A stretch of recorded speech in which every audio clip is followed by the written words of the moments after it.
So today I'm with Kendall and we're going to talk about Scheuermanns disease.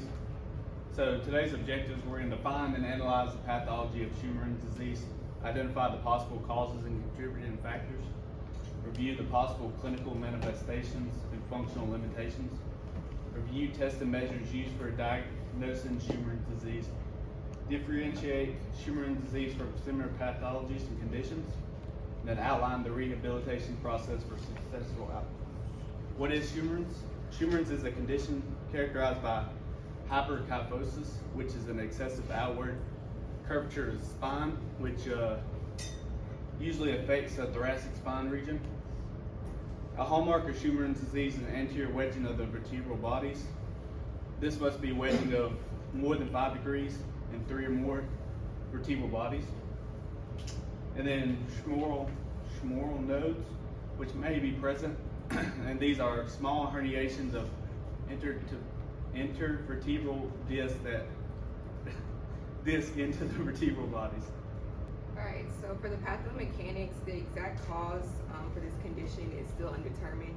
However, this condition is understood to have a hereditary component, and according to Dutton, this condition is caused by flexion overload of the anterior vertebral body, and this just causes a defect to the ring apophysis, which is just a cartilage ring that develops on the outer edges of the vertebral body, and it also causes that anterior wedging that Andrew just talked about.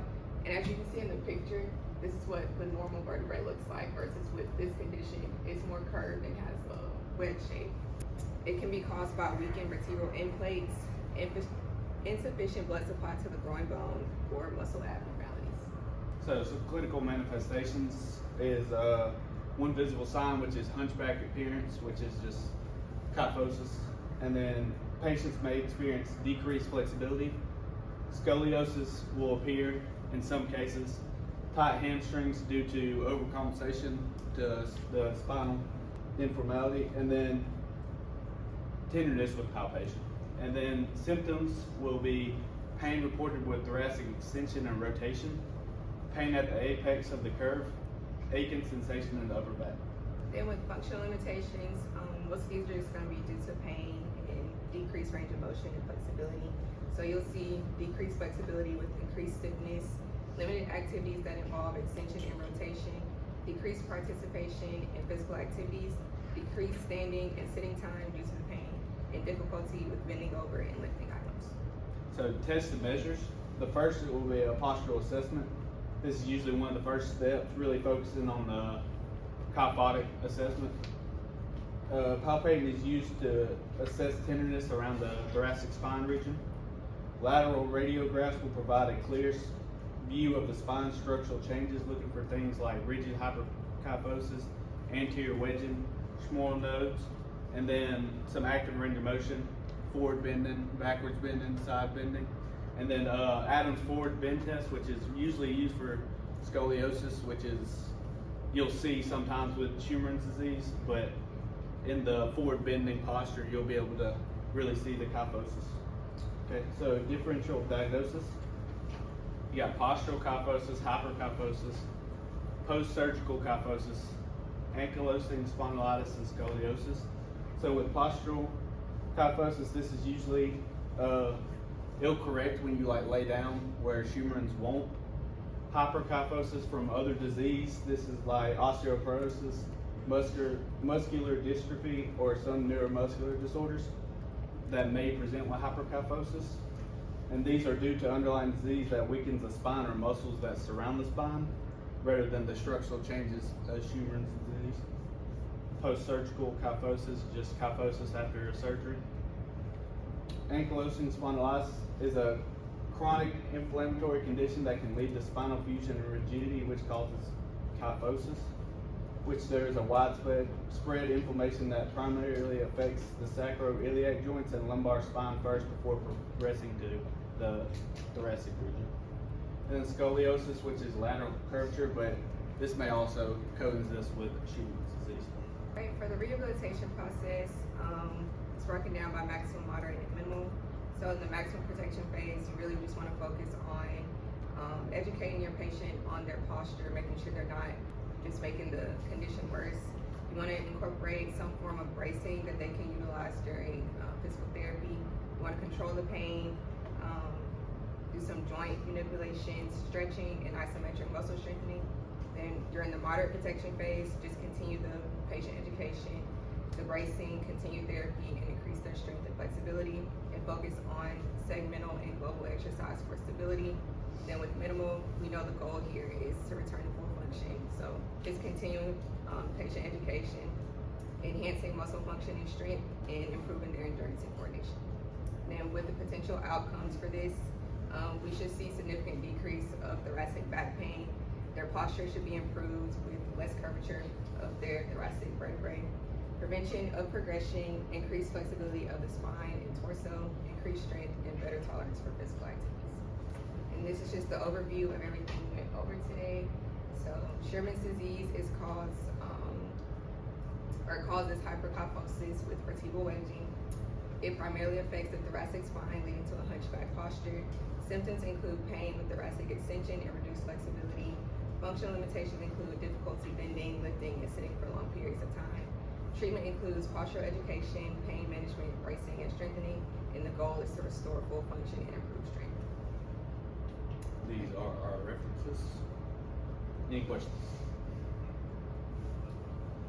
Yes. So, can you say the difference between Scheuermanns disease and like regular scoliosis again? Scoliosis, it was on there, but it usually coincides with it. Not always, but can, but scoliosis is more the lateral curvature, whereas the Scheuermanns is always like vertical, like the kyphosis. Have you all ever heard of pathoanatomy? So pathoanatomy is when there's a condition that affects anatomical structures. Right. So this is a condition that affects anatomical structures. Yes, sir. As physical therapists, can we do anything about that? No, it's more of working with the structures around it. Okay. All right, that's a good response, Andrew.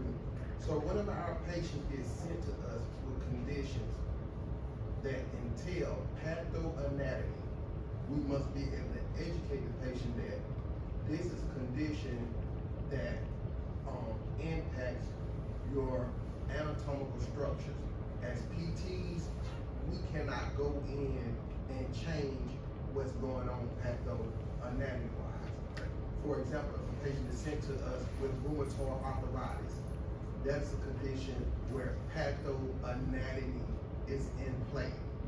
So we have to know and be familiar with the term pathoanatomy, and we have to know when a patient is referred to us with pathoanatomy type condition. So the only thing that we can do is address, in that instance, look for problems, find problems, meaning impairments and dysfunction, and address those impairments and dysfunction. Yes, sir. Okay, or I should say impairments or dysfunction, because we use those terms interchangeably. So we're looking for things like decreased range of motion, decreased strength, decreased balance, poor coordination, decreased flexibility, abnormal posture, and we are addressing these impairments and dysfunctions and trying to have the patient to improve by eliminating or decreasing those impairments and dysfunctions. Because you're gonna have patients sent to you with pathoanatomy. So don't chase the pain. Don't chase pain.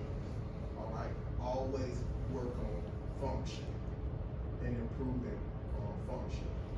So make sure you have a strong understanding of pathoanatomy, because you're gonna get patients all day long that are gonna be referred to you with pathoanatomy. And the patient will have you chasing pain if you go down that rabbit hole. You gotta take that patient back. We are focusing on these impairments. And if we can get improvements or elimination with these impairments, pain will tend to decrease. All right, go back to your functional limitation slide. All right, so let's talk about these. Decreased flexibility would increase stiffness. What is that? Their spine isn't as flexible, so they're gonna have more stiffness with movement. It might restrict them from doing specific activities. Okay. So now, the specific activities would be where? Yeah. On the next bullet, I just said that any activities that involve extension and rotation. That's what was highlighted. In that. Okay. So, limited activities that involve extension and rotation. So basically with this slide, you want to actually list those specific activities. Alright? So decreased flexibility would increase stiffness. That is actually going to be an impairment dysfunction. That's going to fall under impairment dysfunction. So I'm trying to get y'all to have a strong command of the IDC model. So the IDC model breaks it down. If you go back and review the IDC model, it's going to break it down. Impairments, functional limitations, physical activities, socioeconomic barriers, factors. You know, it incorporates a lot of things. Decreased participation in physical activities. Okay, and you want to put e.g. whatever some of those activities are. Decreased standing and sitting. That's a functional limitation. Difficulty bending over and lifting items. That's a functional limitation. All right, thank you.